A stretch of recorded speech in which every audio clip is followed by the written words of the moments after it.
जैसा कि आप लोग को मालूम है कि लॉकडाउन के चलते हमारे यहाँ सारे स्कूल बंद हैं और हम लोग को मतलब ज्यादातर 9th और 10th क्लास के जो स्टूडेंट हैं उनको बहुत ज्यादा प्रॉब्लम हो रहा है, क्योंकि उनका आगामी बोर्ड का परीक्षा है। इसलिए हमारे स्कूल के द्वारा स्कूल एडमिनिस्ट्रेशन के द्वारा ऐसा निर्णय लिया गया कि बच्चों को ऑनलाइन क्लास ही प्रोवाइड किया जाए। इसलिए मैं मंतोष कुमार ज्ञान निकेतन एजुकेशन केयर चैनल पे आपका स्वागत करता हूं।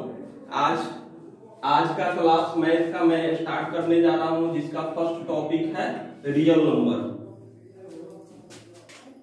देखिए, सबसे पहले हम लोग जानेंगे कि रियल नंबर क्या होता है। रियल नंबर के बारे में हम लोग 9th क्लास में भी पढ़ चुके हैं, ठीक है। रियल नंबर क्या होता है, रियल नंबर के बारे में जानने से पहले सबसे पहले हम लोग दो टर्म के बारे में जानेंगे। एक होता है आपका रेशनल नंबर और एक होता है इरेशनल नंबर। रेशनल नंबर और इरेशनल नंबर। रेशनल नंबर और इरेशनल नंबर। अब रेशनल नंबर के बारे में जो है स्टूडेंट आप लोग 7th और 8th क्लास में पढ़ चुके हैं, जबकि इरेशनल नंबर के बारे में आप 9th क्लास में भी पढ़ चुके हैं, ठीक है। तो रेशनल नंबर सबसे पहले हम लोग जानेंगे कि क्या होता है। ऐसे तो आप लोगों में से बहुत लोगों को पता होगा कि रेशनल नंबर क्या होता है, लेकिन फिर से हम एक बार इसको डिफाइन कर दे रहे हैं, उसका कुछ एग्जांपल दे दे रहे हैं ताकि आपको कोई प्रॉब्लम नहीं हो। So first of all student, आप रेशनल नंबर के बारे में समझिए कि रेशनल नंबर क्या होता है। Rational number, the number which is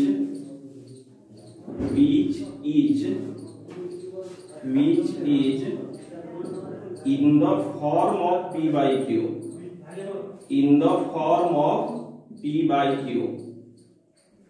बहुत स्टूडेंट क्या करते हैं कि जैसे उनसे अगर रेशनल नंबर का आपको डिफिनीशन पूछा जाएगा तो केवल बता देंगे कि जो p by q का फॉर्म में जो नंबर रहता है उसी को हम लोग क्या बोलते हैं, रेशनल नंबर। जबकि ऐसा गलत है, ठीक है। p by q के फॉर्म का कोई भी नंबर रेशनल नंबर नहीं हो सकता है। उसके लिए कोई ना कोई कुछ शर्त उसका दिया हुआ रहता है। शर्त क्या है कि where p and q are integers, p and q are integers and q is not equal to 0। ये आपका क्लियरली डिफिनीशन है। जब तक आप उसके साथ उसका शर्त जो है p and q are integers and q is not equal to 0 बोलिएगा, तब तक वो आपका डिफिनीशन क्या है, गलत है, ठीक है। इसका कुछ एग्जांपल हम दे रहे हैं, जैसे 2 by 3, 3 by 5, 5 by 6, ये सब आपका रेशनल नंबर है। 5, 6, 8। अब बहुत स्टूडेंट बोलते हैं कि सर आप बोले कि p by q के फॉर्म का नंबर, लेकिन यहाँ केवल 5 लिखे। तो देखिए, 5 के बट्टा में कुछ नहीं है, इसका मतलब क्या है, 1 है। 6 के बट्टा में कुछ नहीं है, इसका मतलब क्या है, 1 है। इसका मतलब ये भी क्या हो गया, p by q के फॉर्म में हो गया। और हम लोग का शर्त क्या कह रहा है कि q is not equal to 0, मतलब q क्या होना चाहिए, 0 नहीं होना चाहिए। इसका भी रीजन है कि क्यों ऐसा बोलता है कि q is not equal to 0। हम लोग का जो रेशनल नंबर का डिफिनीशन है उसमें बोलता है कि q is not equal to 0। इसका रीजन क्या है, तो फ्रेंड्स आप लोग को याद होगा, थोड़ा सा 1-2 क्लास आप पीछे जाइए, मींस आप 8 में 7th में थोड़ा सा रिकॉल कीजिए कि आपको बताया गया था कि कोई भी नंबर को अगर 0 से डिवाइड किया जाता है तो उसका रिजल्ट आता है नॉट डिफाइंड, या आप मीनिंगलेस उसको देखे होंगे कि लिखा हुआ रहता है मीनिंगलेस, ठीक है। यानी आपको याद रखना है कि कोई भी नंबर को हम 0 से डिवाइड करेंगे तो उसका रिजल्ट आएगा नॉट डिफाइंड या मीनिंगलेस आएगा, ठीक है। यानी लेकिन देखिए यहाँ प्रॉब्लम क्या होता है स्टूडेंट, कि जैसे ही देखते हैं लोग 0 लिखा हुआ, स्टूडेंट लोग जब भी देखते हैं कि 0 लिखा हुआ है तो क्या करते हैं कि इसका रिजल्ट 0 लिख देंगे, ठीक है। अगर उनसे पूछा जाए कि 0/2 तो इसमें भी वे 0 बताएंगे। अब बताइए स्टूडेंट, ये दोनों सही है, नहीं सही है। इसका रीजन क्या है कि एक में हम लिखे 2/0 और रूल क्या है कि कोई भी नंबर को हम 0 से डिवाइड करते हैं तो हमारा रिजल्ट क्या आता है, मीनिंगलेस आता है। ठीक है, तो आप लोग को इतना ही याद रखना है कि कभी भी डिनोमिनेटर मींस q के जगह पे अगर 0 आ जाए तो आपका रिजल्ट क्या आएगा, मीनिंगलेस आएगा। क्या आएगा, मीनिंगलेस आएगा। ठीक है, इसीलिए रेशनल नंबर के डिफिनीशन में आपको लिखता है कि q is not equal to 0। Okay, अब हम लोग इरेशनल नंबर के बारे में जानेंगे कि इरेशनल नंबर क्या होता है। फर्स्ट ऑफ ऑल हम क्लीन कर लेते हैं इसको। आशा है कि आप लोग को रेशनल नंबर अच्छी तरह से समझ में आया होगा, क्योंकि ये पहले से भी आपका पढ़ा हुआ है।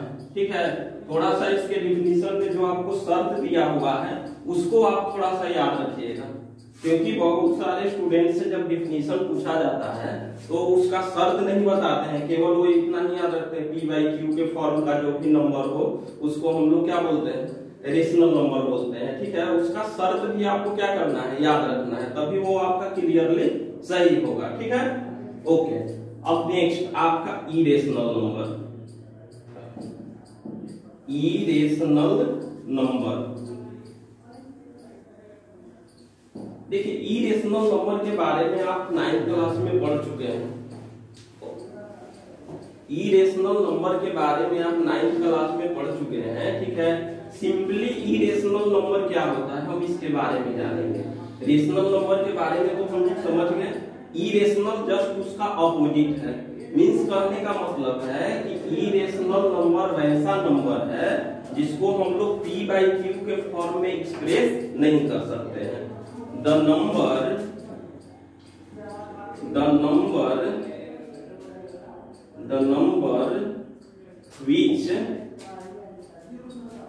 which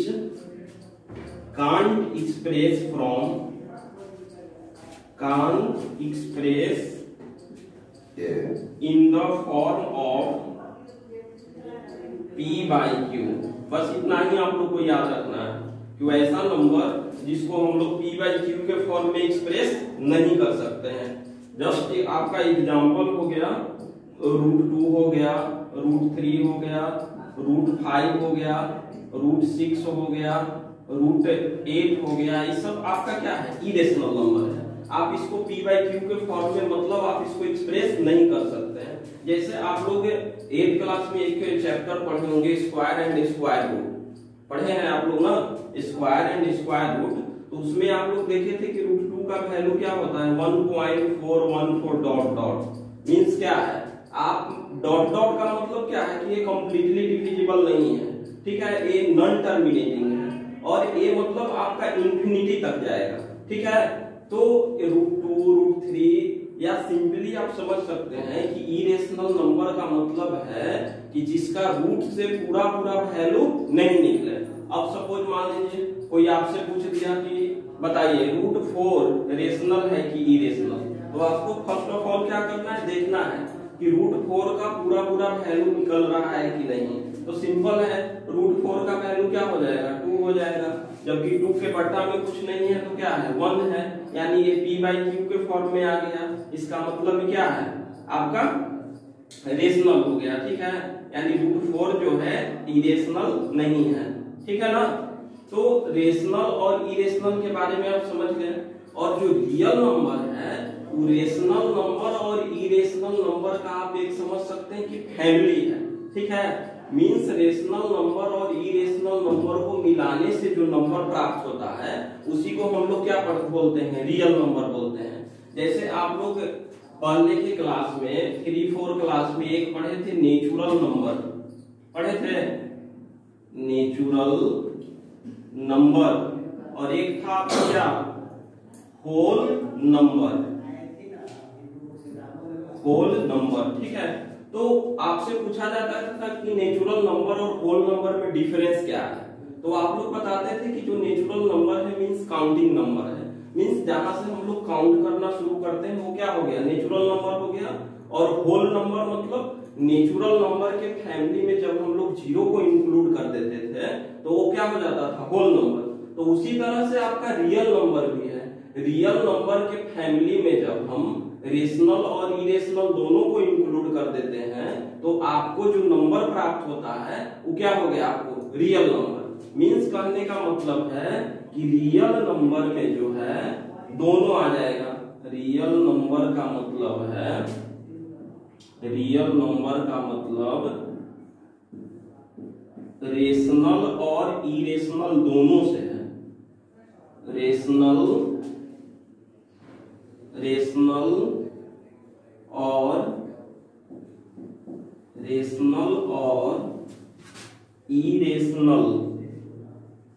इरेशनल दोनों से है। अब स्टूडेंट मान लीजिए कि आपसे कोई पूछता है कि बताइए √2 रेशनल रियल है कि नहीं, तो एक बेशक रियल है क्योंकि √2 क्या है, इरेशनल है। और हम बताएं कि रियल नंबर का मतलब है कि रेशनल और इरेशनल दोनों, यानी √2 क्या हो गया, रियल नंबर हो गया। अगर आपसे कोई पूछे कि 2/3 रियल नंबर है कि नहीं, बेशक रियल नंबर है क्योंकि 2/3 रेशनल नंबर हो गया। और हम लोग पढ़े कि रियल नंबर का फैमिली का मतलब क्या है कि इसमें रेशनल और इरेशनल दोनों आएगा। ठीक है फ्रेंड्स, तो हम लोग यहाँ रियल नंबर के बारे में थोड़ा सा आपको जानकारी दे दिए और रेशनल और इरेशनल के बारे में भी थोड़ा सा बता दिए। आशा है कि ये आपका क्लियर हो गया होगा। नेक्स्ट, अब जो हम लोग को यहाँ 10th क्लास में पढ़ना है वो क्या पढ़ना है, ये सब जो था हम लोग पहले के क्लास में पढ़ चुके हैं। रेशनल, इरेशनल, रियल नंबर भी आप पढ़ चुके हैं। बस थोड़ा सा हम क्या किए कि आपका रिकॉल कर दिए। ठीक है, क्योंकि लॉकडाउन के कारण हम लोग बहुत दिन से घरों में हैं और स्टूडेंट लोगों का एक आदत है कि विदाउट टीचर जो है वो उतना पढ़ने पे मतलब बिना टीचर के प्रेशर के कारण उतना वो लोग ध्यान देते नहीं है। इसलिए हम सोचे कि थोड़ा सा स्टूडेंट का रिकॉल कर देते हैं। मेन जो हम लोग को 10th क्लास का जो फर्स्ट चैप्टर है रियल नंबर, रियल नंबर में हम लोग को पढ़ना है आपका यूक्लिड एल्गोरिथम। क्या पढ़ना है, यूक्लिड्स एल्गोरिथम। या आप कहीं कहीं देखे होंगे कि यूक्लिड्स एल्गोरिथम के जगह पे आपको यूक्लिड्स लेमा लिखा हुआ रहता है। यूक्लिड्स लेमा, देखिए स्टूडेंट, यूक्लिड्स एल्गोरिथम या यूक्लिड्स लेमा दोनों सेम चीज ही है। अब इसमें कोई डिफरेंस नहीं है। कोई बुक क्या करता है कि एल्गोरिथम लिख देता है, कोई लेमा लिखता है, तो ये दोनों के बीच कोई डिफरेंस नहीं है। मेन हम लोग को समझना है कि यूक्लिड एल्गोरिथम होता क्या है। ठीक है, तो पहले के क्लास में हम लोग जब डिवाइड पढ़ते थे तो डिवाइड को चेक करने के लिए एक रूल मतलब हम लोग को बताया गया था। रूल क्या बताया गया था, उससे पहले रूल बताया गया था हम लोग को कि dividend equal division into quotient plus remainder. ये बताया गया था स्टूडेंट आपको बहुत पहले, मींस आप 4 और 5 क्लास में आप पढ़े होंगे। Dividend equal division into quotient plus remainder. लेकिन देखिए प्रॉब्लम क्या है कि अभी बहुत सारे स्टूडेंट को जो है ये भी नहीं पता होगा कि डिविडेंड किसको बोलते हैं, डिविजन किसको बोलते हैं। उनके लिए फिर से हम एक बार यहाँ पे लिख दे रहे हैं कि डिविडेंड कौन होता है, डिविजन कौन होता है, कोसेंट कौन होता है, रिमाइंडर कौन होता है। एक चीज और है कि स्टूडेंट को कोसेंट और रिमाइंडर याद रहता है, थोड़ा सा वो डिविडेंड और डिविजन में कंफ्यूज हो जाते हैं। कभी लगता है उनको कि यही डिविडेंड है, कभी लगता है कि डिविजन है। तो इसलिए हम स्टूडेंट यहाँ पे आपको फिर से एक बार उसको रिकॉल कर दे रहे हैं ताकि आपको कोई दिक्कत यूक्लिड लेमा समझने में नहीं हो। जैसे ए आपका क्या हो गया, सॉरी डिविजन, ये जो आपका हुआ बीच वाला जो होता है वो आपका क्या हो गया, डिविडेंड हो गया। ठीक है, और जो ये साइड वाला हुआ आपका क्या हो गया, डिविजर हो गया। और ये जो आपका हो गया इसको बोलते हैं कोसेंट, और नीचे वाला जो हो गया आपका क्या हो गया, रिमाइंडर हो गया। ठीक है, डिविडेंड, डिविजर, कोसेंट, रिमाइंडर। तो अभी तक जो हम लोग 10th के पहले मींस 6-5 में जो इसका यूज था कि हम लोग जो डिवाइड बनाते थे उसको सही और गलत चेक करने में इसका यूज करते थे, ठीक है। लेकिन यहाँ पे जो इसका यूजेज है वो यूक्लिड एल्गोरिथम के द्वारा HCF निकालने में इसका यूज है, ठीक है। तो जो यहाँ पे यूक्लिड एल्गोरिथम है A equal BQ plus R, इतना बोलने से आपका सही नहीं होगा, इसका R के लिए भी मतलब क्या है, शर्त है। जिस तरह से आप रेशनल नंबर में पढ़े थे कि Q is not equal to 0 and P and Q are integers, उसी तरह से यहाँ यूक्लिड एल्गोरिथम में R के लिए क्या एक शर्त है। वो शर्त क्या है कि जो R का वैल्यू होगा वो 0 से बड़ा होगा और बराबर होगा, लेकिन B से क्या होगा, छोटा होगा। तो सबसे पहले हम लोग जानेंगे कि A क्या है, B क्या है, R क्या है, Q क्या है। ये जो आपका जो फॉर्मूला हुआ स्टूडेंट्स, इसको हमेशा याद रखना है। ऐसे आप पढ़ चुके थे पहले की क्लास में ही, लेकिन फिर से इसको ध्यान रखिएगा, तभी आपको जो यूक्लिड लेमा का जो चैप्टर है वो अच्छी तरह से समझ में आएगा, ठीक है। तो डिविडेंड हम यहाँ नहीं लिख के, डिविडेंड की जगह हम उसका एक लेटर यूज कर लिए ए का मतलब आपका क्या हो गया, डिविडेंड हो गया। ए का मतलब हो गया डिविडेंड, बी का मतलब हो गया आपका डिविजर हो गया, बी का मतलब हो गया डिविजर, क्यू का मतलब हो गया कोसेंट, कोसेंट, और आर का मतलब हो गया आपका रिमाइंडर, रिमाइंडर। यानी कहने का मतलब यही है स्टूडेंट कि जो dividend equal divisor into quotient plus remainder होता है उसको हम लोग शॉर्ट में क्या कर दिए, A equal B Q plus R. Means A मतलब आपका डिविडेंड हो गया, बी मतलब डिविजर हो गया, क्यू मतलब कोसेंट हो गया, और आर का मतलब क्या हो गया, रिमाइंडर हो गया। और एक चीज और है स्टूडेंट कि ये जो शर्त है आपको याद रखना है हमेशा, एक कंडीशन हमेशा आपको याद रखना है कि जो आर का वैल्यू होता है वो 0 से बड़ा होगा और 0 के इक्वल होगा और बी से क्या होगा, छोटा होगा, ठीक है।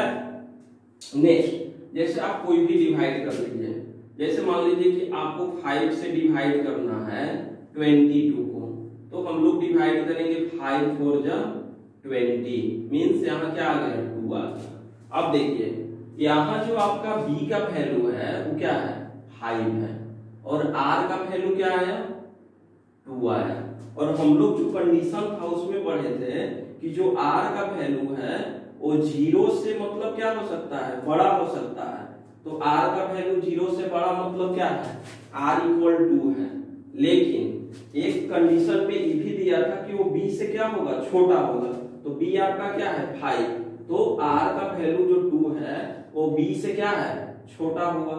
अब एक और एग्जांपल आप देखिए, 4 से आप मान लीजिए कि 28 को डिवाइड कर रहे हैं, तो 4 7 जा क्या हुआ, 28, मींस आपका यहाँ पे रिमाइंडर क्या आ गया, 0 आ गया। तो दोनों शर्त को फॉलो किया कि r का जो वैल्यू है वो 0 से बड़ा हो सकता है और 0 को इक्वल हो सकता है। एक एग्जांपल में आपका 0 से बड़ा आया और एक एग्जांपल में आपका क्या आ गया, 0 आ गया, ठीक है। मेनली जो यूक्लिड एल्गोरिथम है उसका वर्क हम लोग यहाँ पे क्या है, उसका यूजेज क्या है, उसका यूजेज हम लोग HCF निकालने में करेंगे, ठीक है। पहले जो मतलब 4-5 साल पहले जो बुक चलता था 10th क्लास में, उसमें एक चैप्टर था सेट्स, ठीक है। लेकिन अब क्या किया गया है, वो सेट्स चैप्टर को हटा के और उसी के जगह पे आपको यूक्लिड एल्गोरिथम ला दिया गया है, ठीक है। तो जैसे ही HCF के बारे में बात किया जाता है तो थोड़ा स्टूडेंट लोग को लगता है कि HCF है, एक आसान चैप्टर है, ठीक है। और वो क्या करते हैं, गलती क्या करते हैं कि HCF को मतलब पहले जिस तरह से पढ़े थे उसी तरह से भी कहीं कहीं निकाल देते हैं, ठीक है। लेकिन वहां ऐसे नहीं करना है, यहाँ जो भी HCF निकालना है आपको यूक्लिड एल्गोरिथम को का यूज करके HCF निकालना है। तो फ्रेंड्स देखिए, आप लोग थोड़ा ध्यान दीजिएगा, हम बताने जा रहे हैं आपको कि यूक्लिड एल्गोरिथम के द्वारा HCF कैसे हम लोग निकालते हैं।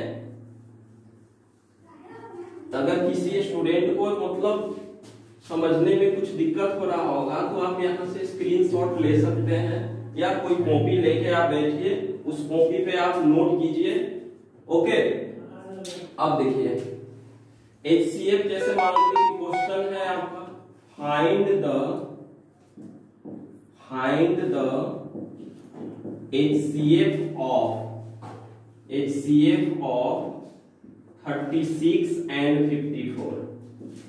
तो एक चीज और स्टूडेंट, HCF निकालने से पहले हम बता देते हैं उसका बेसिक है HCF। बहुत लोग को HCF का कभी कभी क्या करते हैं कि हम लोग के घरों में जो गार्जियन लोग होते हैं या कोई बाहर से आते हैं तो क्या करेंगे कि कुछ जानने के लिए HCF का आपसे फुल फॉर्म पूछ लेंगे, ठीक है। और उस कंडीशन में जब हम लोग नहीं बता पाते हैं तो टीचर का भी थोड़ा सा इंसल्ट होता है और स्टूडेंट का तो होता ही है, समझ गए।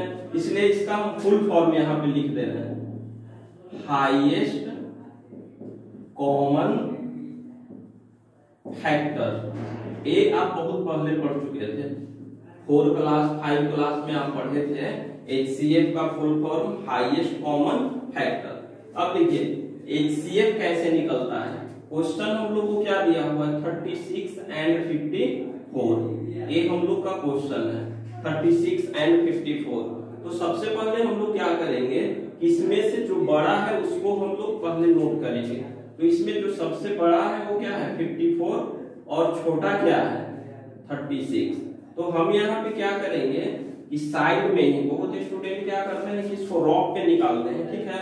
तो रॉक पे नहीं निकालना है, वह यहाँ साइड में ही आपको डिवाइड कर लेना है, ठीक है।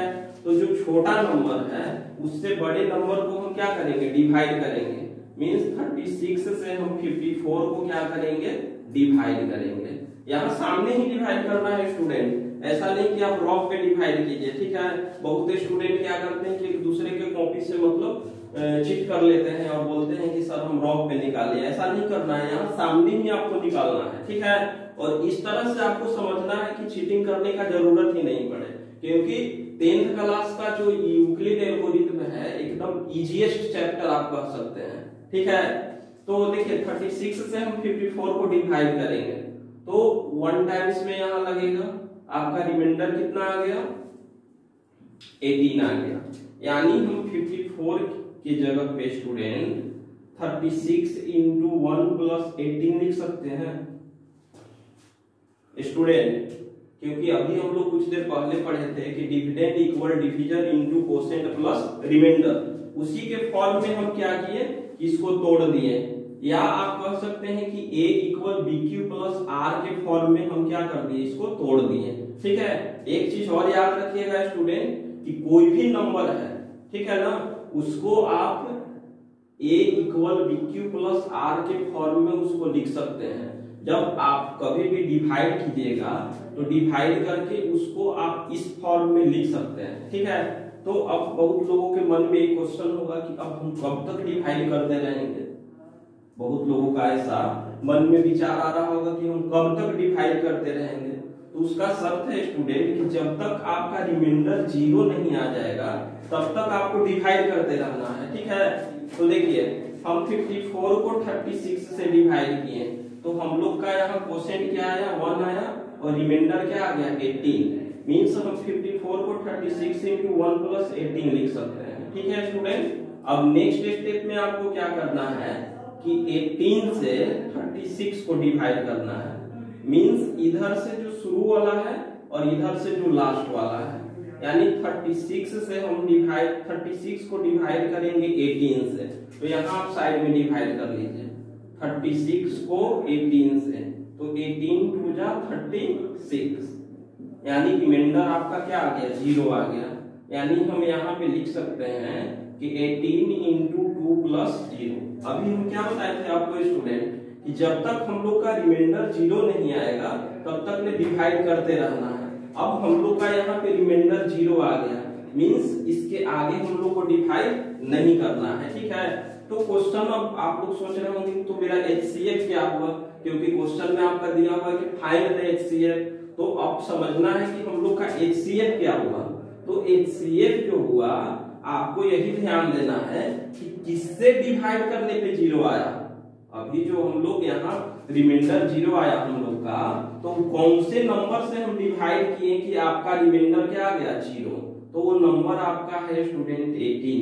मींस आप 18 से डिवाइड किए तो आपका रिमाइंडर क्या आ गया 0, यानी HCF हो गया आपका 18 हो गया स्टूडेंट। ठीक है, और एक क्वेश्चन देखिए, थोड़ा सा स्टूडेंट इसमें और ज्यादा ध्यान देने की जरूरत है नहीं, ठीक है, एकदम इजी चैप्टर है और आशा है कि आप लोग बहुत अच्छे तरह से इसको समझ रहे होंगे। कोई प्रॉब्लम होगा तो कमेंट जरूर कीजिएगा, जिसको मान लीजिए कि समझ में नहीं आए वो कमेंट जरूर करेंगे। नेक्स्ट क्वेश्चन है आपका, find the HCF of 80 and 125। Question आपका है स्टूडेंट 80 एंड 125, ये आपका क्वेश्चन हो गया। तो हम क्या बताए थे कि फर्स्ट स्टेप में आपको क्या करना है, पता करना है कि आपको इसमें से बड़ा कौन है। तो बड़ा हो गया आपका 125 और छोटा कौन है तो 80 हो गया। तो सबसे पहले हम आपको क्या बताए थे कि आप पता कर लीजिए कि कौन बड़ा है। उसके बाद हम क्या बताए थे कि साइड में यहाँ पे आपको डिवाइड करना है। तो आप क्वेश्चन में मतलब किसको डिवाइड करना है, ठीक है, तो जो छोटा है उससे बड़ा को डिवाइड करेंगे। तो आप इधर आ जाइए, अपना डिवाइड कर लीजिए, 80 से 125 को डिवाइड कीजिए तो आपका क्या हो जाएगा 80 1 जा 80, यहाँ मतलब लगेगा 5, यहाँ कितना आ गया 45, मीन्स 125 को हम लोग 80 इंटू 1 प्लस 45 लिख सकते हैं। क्या स्टूडेंट कोई दिक्कत? मे भी कोई दिक्कत नहीं होगा। नेक्स्ट, अब हम आपको बताए थे कि ये जो हम लोग डिवाइड करते रहते हैं वो कब तक डिवाइड करना है, जब तक ले यहाँ पे आपको 0 नहीं आ जाए, मीन्स रिमाइंडर जब तक आपका 0 नहीं आएगा तब तक आपको क्या करते रहना है, डिवाइड करते रहना है। ठीक है, तो नेक्स्ट आपका क्या हुआ, अब 45 से 80 को डिवाइड करेंगे तो कर लीजिए 45 1 जा 45, यानी हम लोग इसको 80 को लिख सकते हैं 45 इंटू 1 प्लस 35। अभी भी हम लोग का 0 नहीं आया।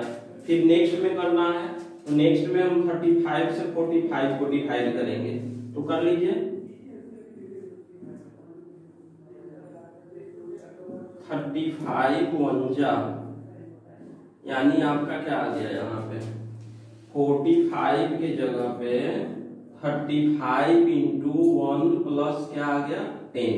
अभी भी 0 नहीं आया स्टूडेंट, मींस इसका मतलब है कि इसको अगले स्टेप में भी आपका मैथ जाएगा। तो 10 से आप 35 को डिवाइड कीजिए और ये सारा डिवाइड वहां सामने पेज पर ही करना है स्टूडेंट, ऐसा नहीं कि आप रॉन्ग पेज को कर लीजिए। 10 3 जा क्या हो गया 30, यानी आप 35 इक्वल लिख सकते हैं 10 इंटू 3 प्लस 5 हो गया। नेक्स्ट में आपको क्या करना है कि 5 से 10 को डिवाइड करना है तो 10, तो 5 2 जा क्या हो गया आपका 10, मींस रिमाइंडर आपका क्या आ गया 0 आ गया। 10 equal 5 into 2 plus 0, means student हम आपको बताए थे कि जब आपका रिमाइंडर 0 हो जाएगा इसके बाद आपका डिवाइड नहीं होगा। ठीक है, यानी अब आपको अगर इसमें HCF लिखना है तो HCF आपका कितना आ गया, हम क्या बताए थे कि HCF पता करने के लिए हम लोग क्या करते हैं कि जिस नंबर से डिवाइड करने पे 0 आएगा वही आपका क्या हो गया HCF हो गया। इन मतलब HCF इक्वल आपका क्या हो गया 5 हो गया। ठीक है, यही आपका क्या हो गया आंसर हो गया। ठीक है ना, तो जो रियल नंबर का आपका फर्स्ट चैप्टर है, मींस कर सकते हैं कि रियल नंबर जो आपका चैप्टर है उसमें हम मतलब डेली आपका जो क्लास लेंगे तो आपका टाइप बाय टाइप क्लियर करेंगे। ऐसा नहीं कि मतलब एक ही दिन में सारा आपका कंप्लीट हो गया, नहीं, टाइप बाय टाइप क्लियर होगा। आज के फर्स्ट टाइप हम आपको बताए हैं कि यूक्लिड के हेल्प से आप कैसे HCF निकालेंगे। तो आज घर पे आप लोग का क्या करना है कि HCF का प्रैक्टिस करना है। ठीक है, तो HCF के बारे में मतलब क्या है HCF सब मतलब आपको क्लियर कर लेना है। ठीक है, कि आगे चल के मतलब 2-3 मंथ के बाद। अब ऐसा नहीं कि आप HCF के बारे में भूल जाइए, ठीक है। सारा हम लोग को यहीं से क्लियर करते चलना है, क्योंकि मतलब अब तो प्रॉब्लम है यहाँ पर, क्योंकि इस प्रॉब्लम से पूरा देश मतलब परेशान है। तो अब हम लोग क्या चीज है, ठीक है। लेकिन क्या करना है कि इस प्रॉब्लम को रखते हुए भी कुछ इस तरह का हम लोग को करना है, ताकि हम लोग का भी काम मतलब रुके नहीं, ठीक है ना। इसीलिए मतलब आप लोग अभी क्या कीजिए कि जिसके यहाँ व्हाट्सएप है सब यूट्यूब पर अपना जाके, और ये जो क्लासेज आपको दिया जा रहा है ज्ञान निकेतन के तरफ से, वो क्लासेज को आप क्या कीजिए कि रेगुलरली पढ़िए और इसका मतलब अपने उपयोग में लाइए, ठीक है स्टूडेंट। तो यहाँ हम कुछ आपको होमवर्क के लिए क्वेश्चन ले ले रहे हैं, ठीक है, जो आप इसको सॉल्व मतलब करके देखिएगा घर पे, क्या कोई दिक्कत हो रहा है कि नहीं। आपको कुछ HW आप लोग नोट कर लीजिएगा। और एक चीज और है स्टूडेंट, जब भी मेरा क्लास चलेगा तो आप उस समय एक पेन और एक कॉपी लेके बैठिएगा, ठीक है, क्योंकि मतलब हम आपको जब बताएंगे उस टाइम कुछ क्वेश्चन भी देंगे सोल्व करने के लिए, ठीक है ना। ऐसा नहीं कि आराम से बस उसको सुनिए और छोड़ दीजिए, नहीं, कॉपी और एक पेन लेके कल से आप लोग बैठिएगा, ठीक है। और जो भी आपको यहाँ पे बताया जाएगा उसको नोट करते चलना है। तो HW का क्वेश्चन आप लोग नोट कीजिएगा फ्रेंड्स, क्या क्या मतलब क्वेश्चन है आपको HW में, वो आप लोग थोड़ा नोट कर लीजिएगा। ऐसे आपका बुक में बहुत सारा क्वेश्चन है, ठीक है, लेकिन हम अपनी तरफ से कुछ क्वेश्चन आपको HW में दे दे रहे हैं। देखिए वो क्वेश्चन क्या है।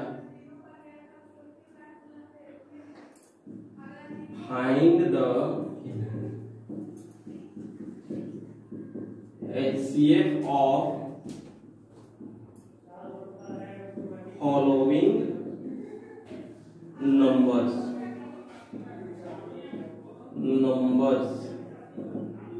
क्वेश्चन है आपका 30 and 20, 40 and 90, 50 and 350, 610 and 840, 608 and 930, 815 and 916,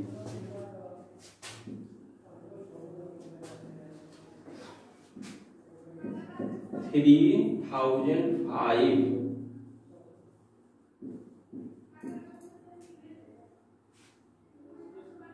8 है यहाँ पर स्टूडेंट, 8,